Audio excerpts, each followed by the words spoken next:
Hey guys, this is going to be a spoiler filled review. I'm spoiling the whole movie so that we can talk about specifics. Let's get into it.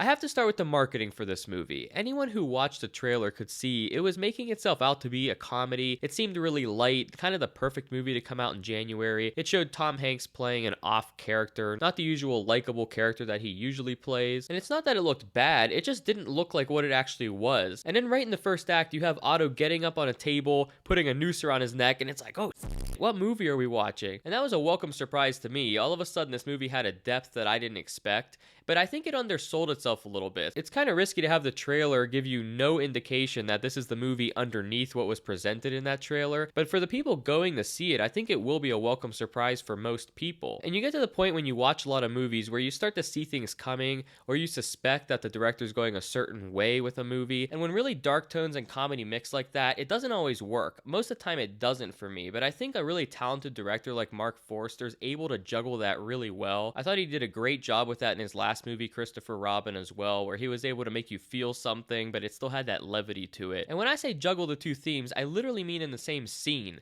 Like Tom Hanks will come flying off his noose, fall to the ground, and then he sees an ad for flowers and he's like, oh hey, there's a sale. And everyone in my theater was laughing. Or like when he jumps out on the train tracks and just stands there ready to get hit by the train and people help him up. But at the same time, it's kind of funny how pathetic these younger girls are recording the whole thing and not helping him help this other old man. It's scenes like that where he captures that levity. It's a little bit funny, kind of pathetic and sad, and also dark and really, really sad in other ways. I don't know how it worked, but it just did. But what I should say is that it worked for me, because I think it didn't work for a lot of other people. And it's kind of weird because when a movie gets that dark, I think people expect it to do something completely different, throw them a total curveball, change the way movies are made. I don't know. For me, this movie did nothing new. Basically nothing at all. And some of you guys in the comments were kind enough to let me know that it's actually based on a Swedish film. I did not know that. So even in its source material, it's not entirely original. Now, full disclosure, I haven't seen that Swedish film. I haven't read the book that that's based off of, but I have a feeling that I'd think it's a good adaptation. But the whole idea of this grumpy old man who lost his wife, mad at the world, has no reason to live, but then goes and meets these kind neighbors that give him some hope in humanity again and make him live again,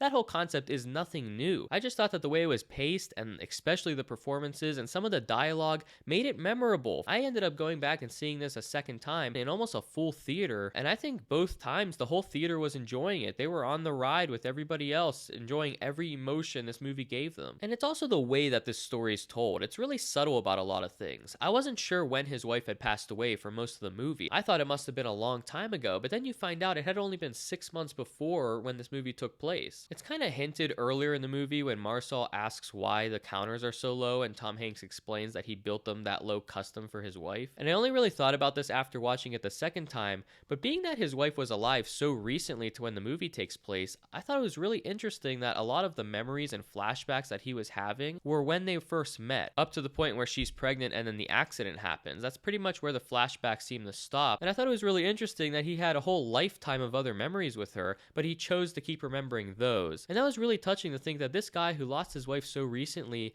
is trying to remember those times so that he never loses that memory of her. There was something so beautiful about that. It's one of those underlying things that maybe someone who's smarter than me on a first watch, or more analytical when they were watching it, would have thought, yeah, I totally noticed that the first time. That was the whole point. But for me, I thought it was subtle enough that it made watching it a second time feel worth it to pick that out. And it made me appreciate the movie even more than I already had the first time when I filmed my first review. And I have to come back around to the dialogue. I thought the dialogue was really, really well done. There were so many memorable lines. It made the movie feel so cohesive. Earlier in the movie, Otto says that he saw the world in black and white, and his wife gave the world color for him. Something along those lines. And not only was that a beautiful line on its own, but later in the movie, Marisol gives Otto a picture that her daughter drew, and it has the whole family there, but Otto's the only one who's colored in. And she says that her daughter always draws Otto in color. Again, it might seem like a small thing, but it's that type of cohesiveness that makes this movie feel special, feel slightly better or elevated than other movies that have done the exact same thing a million times. A lot of times in reviews, I think me or a lot of people talk about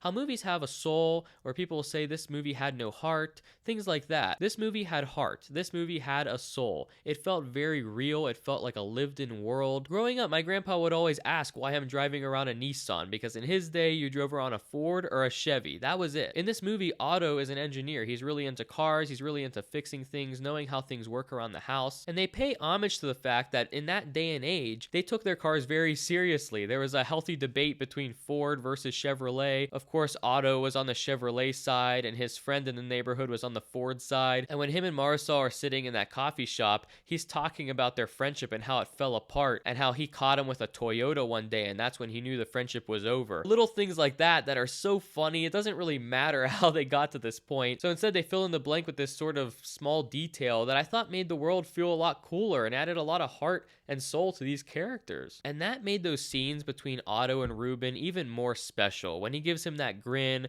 or grabs the hose when he knows what he's about to do. Those things were so subtle. Nothing was even said. I just thought it was a great way to convey what was going on. It also helped you feel the way Otto was feeling, like the world's passed him by. His friend is sick. The neighborhood's falling apart. They're encroaching on their territory with these cheap condos. I mean, it's the way I think a lot of older people feel, is that the world's changing right in front of their eyes and there's no room for them anymore. And I thought they captured that really, really well. As for the other side characters, I've heard a lot of people talk about how they're a little bit too goofy. To me, they just seemed a little cartoonish, and it didn't bother me at all. It would have got a little annoying if some of the side characters just stayed that way all the time, like Jimmy, who got a little more screen time than the other ones. But in another wise choice by this movie, they had him involved in a couple scenes where he could say things that made you realize, no, this is a real guy that's lived here for a long time and actually knows everyone really well. We see him going to Ruben and Anita's house for dinner and talks about how he eats there almost every single night. He talks about how he used to go to Otto's house with his wife. So as goofy as some of those characters were, they got a couple important lines of dialogue that made the neighborhood feel more lived in, made it feel more like a community. And to me, it's another example of this movie striking a perfect balance between being super goofy, but also making you feel what it wants you to feel in some serious moments. And as I alluded to earlier,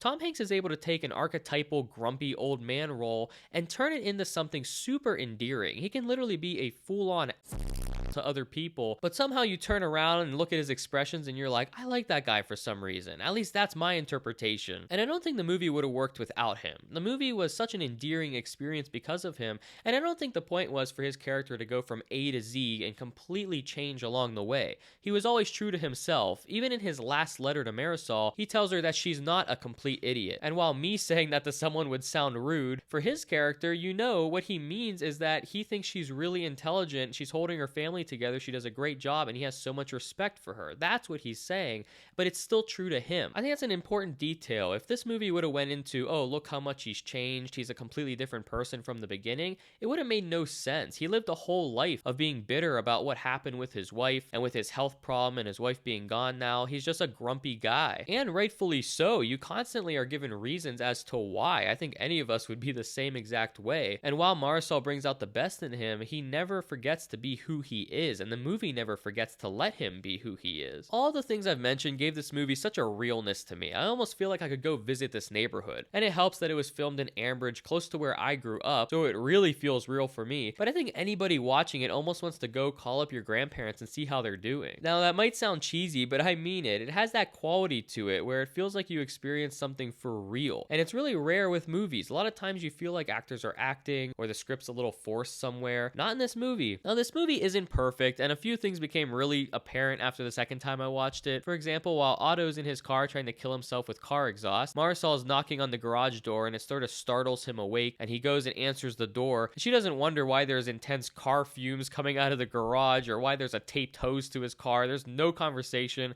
and they drive the car to the hospital right after. No smell, nothing. Now, do I really care about little details like that? No. I just figured I'd mention it because upon second watch, it was like, okay, this is a little bit unrealistic. And with some of the flashbacks, only because Tom Hanks is such a good actor that when we went to the flashbacks, like the acting level just went like a little bit. Not even bad, just a noticeable difference, and then it'd go back to Tom and it's like, oh, okay, we're back. Not even a huge negative, but I have to point it out if I'm being fair. With all that said, I really encourage critics to give this movie a chance. It's not going to change anything. It's not going to tear up the genre. It's not going to bring you something you've never seen before. It's just going to be a really entertaining movie that does a great job with what it has, and it's going to elevate a concept that's been done many times times, and I think families are going to enjoy this movie a lot. A lot of older people are really going to enjoy this movie. Now, I know this is a spoiler review, so hopefully you already watched the movie if you're watching this, but if not, try to forget everything I said and go see it. I was really pleasantly surprised, especially if you watched the trailer and thought this looks like a typical January comedy that might be a little better because Tom Hanks is in it. Thank you guys as always for watching. I really appreciate it. Let me know, what did you think of A Man Called Otto? Did you enjoy it? And did you enjoy this spoiler style of video? Let me know in the comments below. Anyway, thank you guys as always for watching. Take care.